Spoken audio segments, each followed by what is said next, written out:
Hello friends, welcome back to my channel. আমি আজকে নিয়ে চলে এসেছি তোমার সাথে একটা মেকআপ ভিডিও। আর আজকের মেকআপ ভিডিওটা করছি আমি আমার ভাগ্নির ওপরে।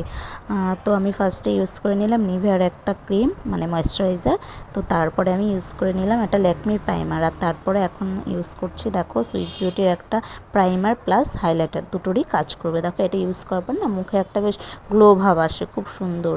তো তারপরে আর তোমরা কিন্তু কেউ ভেবো না আমি প্রফেশনাল মেকআপ আর্টিস্ট না, আমি একদমই মেকআপ শিখিনি, নিজে নিজে যতটুকু মানে শেখা আর কি। তো সেই শখের বিষয় থেকেই এটা আমি করছি আজকে এই মেকআপটা। তো তারপরে দেখো, মামাআর্থের একটা ফাউন্ডেশন ইউজ করে নিচ্ছি, আর তারপর ভালো করে ব্লেন্ড করে নিয়েছি। আর তারপরে একটা সুইস বিউটির কনসিলার নিয়ে আমি বেশ মানে টি জোনটাতে আর কি দিয়ে দিচ্ছি ভালো করে। তো তারপর আমি এটাকে ভালো করে ব্লেন্ড করে নেব। আর তোমরা কিন্তু একদমই মেকআপটাকে মানে অন্যরকমভাবে নিও না, এটা যেহেতু শখের বিষয় করছি, জানি খুব একটা ভালো হয়নি, প্রথমবার চেষ্টা আর কি। তো প্লিজ তোমরা সাপোর্ট করো, পাশে থেকো।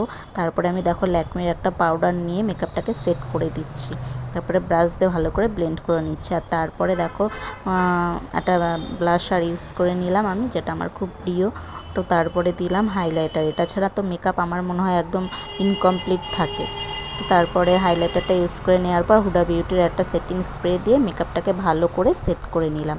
আর তারপরে মেন চলে এসেছি আইব্রোতে। আইব্রোটা ভালো করে ড্র করে নিতে হবে, তো ভালো করে আমি ড্র করে নিচ্ছি। তারপরে আমি সুইস বিউটি সেই কনসিলারটা দিয়ে আইব্রোটাকে সেট করে নিচ্ছি।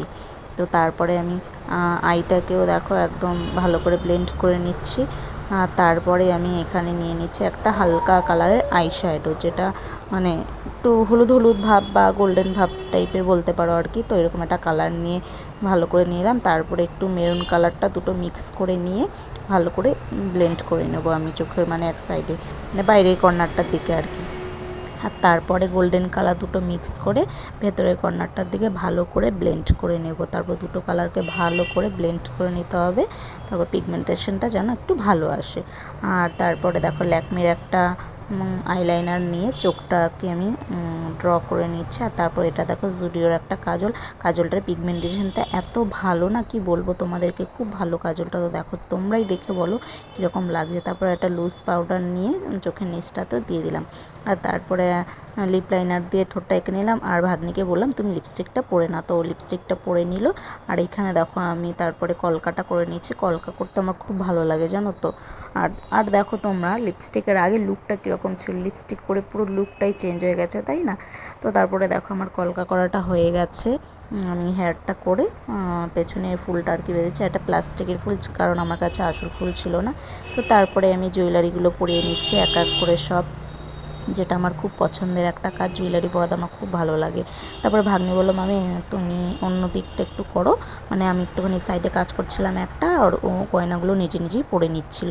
তারপরে আমি একটু মাঝখানে গিয়ে সাহায্য করবো আর কি। তো ও পারছিল না বলে সেই জায়গাটা মানে সেটটা ঠিক হচ্ছিল না, তো সেই জন্য বললো তুমি একটু হেল্প করে দাও। তো তারপরে আমি গিয়ে আবার গলারগুলো একটুখানি ঠিকঠাক করে সেট করে দিচ্ছিলাম। আর এই মাঝখানে গলারটা দেখো কি সুন্দর লাগছে না দেখতে, মানে গয়নাগাটি পরলে না মেয়েদের লুকটাই পুরো চেঞ্জ হয়ে যায়। তো তারপরে দেখো এই ফাইনাল লুক কেমন হয়েছে জানিও অবশ্যই কমেন্ট করে।